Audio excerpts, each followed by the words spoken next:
భగవంతుడి దయ వల్ల అందరూ బాగుండాలని కోరుకుంటూ నేను నిర్మలా చంద్రమౌళి. అమ్మ మార్గానికి స్వాగతం.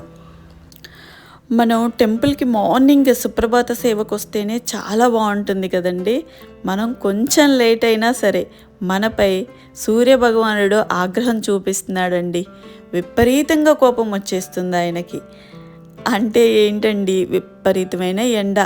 ఏంటండి, వర్షాకాలం స్టార్ట్ అయినా కూడా ఎంత ఎండ అండి అసలు. చాలా. కాకపోతే మన దేవాలయానికి వస్తే మనకు చెట్లు అవి ఉంటాయి కాబట్టి చాలా ప్రశాంతంగా పల్లెటూరి వాతావరణం కనిపిస్తూ చాలా పీస్ ఆఫ్ మైండ్ ఉంటుంది. అది మాత్రం నేను అనుభవిస్తూ మీ అందరికీ చూపిస్తున్నా. మీరు కూడా అలా ఫీల్ అవ్వాల్సిందే. ఈరోజు మా శ్రీవారికి ఉద్యోగరీత్యా తొందరగా వెళ్ళాల్సి ఉండింది. సో ఆయన అందుకే నాకంటే ముందుగా వచ్చేసి ఆయన అభిషేకం చేసుకొని వెళ్ళిపోయారు. ఇక నేను కొంచెం నిదానంగా అంటే 8:30కి అలా వచ్చానన్నమాట గుడికి. ఈరోజు విశేషం ఏంటంటే, నా చిన్ననాటి స్నేహితురాలు నా ఫ్రెండు వచ్చిందనమాట గుడికి. వాళ్ళ ఫ్యామిలీతో కలిసి వచ్చింది. వాళ్ళ పాప బర్త్డే అని మన టెంపుల్కి వచ్చారు వాళ్ళు. సో తన్ని చూడంగానే చిన్ననాటి జ్ఞాపకాలన్నీ గుర్తొచ్చాయి. చాలా హ్యాపీగా ఉండింది అనమాట వాళ్ళని చూస్తే. మనసుకి చాలా ప్రశాంతంగా అనిపించింది. నేను దీనికి ముందు వీడియోలోనే చెప్పాను కదండి, ఎవరైనా అంటే బర్త్డేలు ఉన్నా ఇలా ఏదైనా ఒక విశేషమైన రోజు ఉన్నప్పుడు గుడికి రావాలి, ఏదో ఒక మంచి పని చేయాలి, దానివల్ల బాగుంటుంది అని నేను చెప్పాను. ఇలాగా ఈరోజు అది నెరవేరినట్టు అనిపించింది అనమాట నాకు. యాక్చువల్లీ యువతలో ఎక్కువ భక్తిభావం ఉంటే ఏమవుతుందంటే 3 జనరేషన్లు బాగుపడతాయండి. ఎందుకంటారా, ఇప్పుడు భక్తి మార్గంలో పిల్లలు కనుక ఇప్పుడుండే జనరేషన్ వాళ్ళు కనుక ఉంటే వాళ్ళు ఆటోమేటిక్గా మంచి పనులు చేస్తూ ఉంటారు. వీలైనంత వరకు చెడుకి దూరంగానే ఉంటారనమాట. అప్పుడు వాళ్ళకి రెస్పాన్సిబిలిటీస్ కానీ, పెద్దల పట్ల గౌరవం కానీ ఇవన్నీ చాలా ఎక్కువగా ఉంటాయి. దానివల్ల ఏమవుతుందంటే వాళ్ళని కన్న తల్లిదండ్రులు హ్యాపీగా ఉంటారు. వాళ్ళ పార్ట్నర్స్ ఉంటారు కదా, లైఫ్ పార్ట్నర్స్, వాళ్ళు బాగుంటారు. ఈవెన్ అమ్మాయి కానీ అబ్బాయి కానీ. ఇప్పుడు అమ్మాయి పెళ్లి చేసుకుంటే వచ్చే అబ్బాయి వాళ్ళ ఫ్యామిలీని కానీ, తిను ఫ్యామిలీని కానీ, తన హస్బెండ్ కానీ అందరినీ బాగా చూసుకుంటుంది. అంటే రెస్పాన్సిబిలిటీస్ తెలుస్తాయి. అంటే గౌరవం, ఒక పెద్దల పట్ల రెస్పెక్ట్ అనేది ఉంటుంది. కుటుంబాన్ని ఎలా ఇచ్చేసుకోవాలి అనేది తనకి తెలుస్తుంది. అదే అబ్బాయి పెళ్లి చేసుకుంటే అబ్బాయి విషయంలో కూడా అలాగే ఉంటుంది. ఎవరిని ఎట్లా రెస్పెక్ట్ చేయాలి ఏంటి అనేది తెలుస్తుంది. వాళ్ళకి మంచి చెడు విచక్షణ అనేది ఉంటుందన్నమాట. అప్పుడు ఆటోమేటిక్గా లైఫ్ పార్ట్నర్స్ కూడా ఏ ప్రాబ్లం లేకుండా వాళ్ళ జనరేషన్ కూడా హ్యాపీగా కూల్గా వెళ్ళిపోతుంది. అదేవిధంగా వీళ్ళు బాగుండటం వల్ల ముందు తరం అంటే వాళ్ళకు పుట్టబోయే పిల్లల్ని కూడా వాళ్ళు చాలా మంచి పద్ధతిలో పెంచుతారు.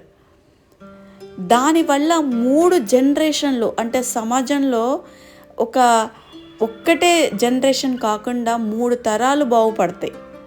అందుకని ఇప్పుడుండే యూత్ కంపల్సరీ స్పిరిచువల్ దాంట్లోకి వెళ్ళాలి. భక్తిభావం ఉండాలి ప్రతి ఒక్కరిలో. అసలు భక్తి అనేది ఉంటే మన మనసుపై మనకి నియంత్రణ అనేది ఉంటుందన్నమాట. యూత్కి అయినా, మనకి పెద్దవాళ్ళకైనా, అది అసలు ఎవరికైనా సరే. ఎందుకంటే చెడు సహవాసాల నుండి దూరం అవ్వచ్చు. ఏమన్నా వ్యసనాలున్నా వాటి నుండి, చెడు వ్యసనాలు ఏమున్నా సరే వాటి నుండి మనం మన మనసుని కంట్రోల్ చేసుకొని మంచి వేలో వెళ్ళటానికి భక్తి అనేది ఒక మంచి మార్గం. యువత భక్తి మార్గంలో నడిస్తే వారు సమాజానికి ఆదర్శవంతంగా నిలుస్తారు. ఎందుకంటారా, వారి మంచి నడవడిక, సేవాభావం, క్రమశిక్షణ ఇతరులకి స్ఫూర్తిదాయకంగా ఉంటుందన్నమాట. అసలు భక్తి మార్గంలో ఉంటేనే ఇవన్నీ చేస్తారా, లేకపోతే చెయ్యరా అంటే ఒక్కటి చెప్తానండి నేను. ఇప్పుడు భక్తి మార్గంలో ఉంటే ఏంటంటే వాళ్ళు భగవంతుడు ఉన్నారు అని నమ్ముతారనమాట. ఆటోమేటిక్గా మనం ఏ తప్పు చేస్తున్నా స్వామి చూస్తారు అని మనకు ఒక నమ్మకం ఉంటే, మనం ఒకరిని నమ్ముతూ ఉంటే, ఇప్పుడు ఫర్ ఎగ్జాంపుల్ అమ్మ ఉంది. ఒక పిల్లవాడు ఉంటాడు, మట్లో ఆడుకుంటూ ఉంటాడు. అమ్మ చూస్తూ ఉంది నన్ను అనుకుంటా మట్టి తినడు. అమ్మ చూడట్లేదు అనుకుంటా మట్టి తినేస్తాడు. ఏదో ఒకటి తీసి నోట్లో పెట్టేసుకుంటాడు. అదే అమ్మ చూస్తుంది అనుకుంటే అమ్మ కొడతది అన్న ఒక భయం అనేది ఉంటుంది కాబట్టి వాడు నోట్లో పెట్టుకోడు. అదేవిధంగా అంతే అనమాట.